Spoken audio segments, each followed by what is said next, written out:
యూరాలజీలో robotic surgery యొక్క role ఏంటి చెప్పుకుంటూ పోతే కనుక అన్ని యూరాలజికల్ క్యాన్సర్స్ని మనము బ్రహ్మాండంగా రోబోటిక్ సర్జరీ ద్వారా ట్రీట్ చేయొచ్చు.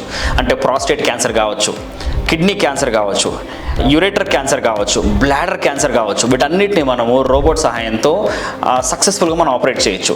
ఇన్ఫ్యాక్ట్ కిడ్నీల్లో మనకి చాలా వరకు కనపడే ట్యూమర్స్ చిన్న చిన్నగా ఉంటాయి. సో అలాంటి సందర్భాల్లో మనం కిడ్నీ మొత్తాన్ని తీయకుండా కేవలం ఆ ట్యూమర్ని మాత్రమే తీసే సర్జరీ కూడా చేయొచ్చు. దాన్ని మనం పార్షియల్ నెఫ్రెక్టమీ అంటాం. దీనివల్ల మనకి ఆ కిడ్నీ ఫంక్షన్ మొత్తం సేఫ్ గార్డ్ అవుతుంది, ట్యూమర్ మొత్తం వచ్చేస్తుంది, బ్లీడింగ్ కానీ అవన్నీ కాకుండా కూడా ఉంటాయి.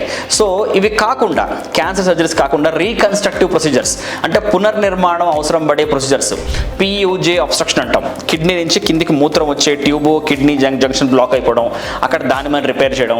కొంతమందికి కిడ్నీ నుంచి కిందికి వచ్చే ట్యూబ్ యూరేటర్ బ్లాడర్ జంక్షన్లో బ్లాక్ రావడం, అక్కడ మనం రిపేర్ చేయడం. సో ఇలాంటి రీకన్స్ట్రక్షన్స్ కూడా మనం రోబోట్ ద్వారా చాలా బాగా చేయొచ్చు.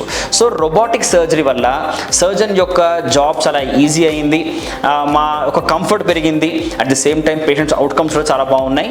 ఓపెన్ సర్జరీలో మనం ఇవ్వగలిగే రిజల్ట్స్ అన్నింటినీ కూడా మనం రోబోటిక్ సర్జరీ ద్వారా చిన్న చిన్న ఘాట్లతో పేషెంట్ త్వరగా ఇంటికి వెళ్ళిపోయే విధంగా మనం చేయొచ్చు.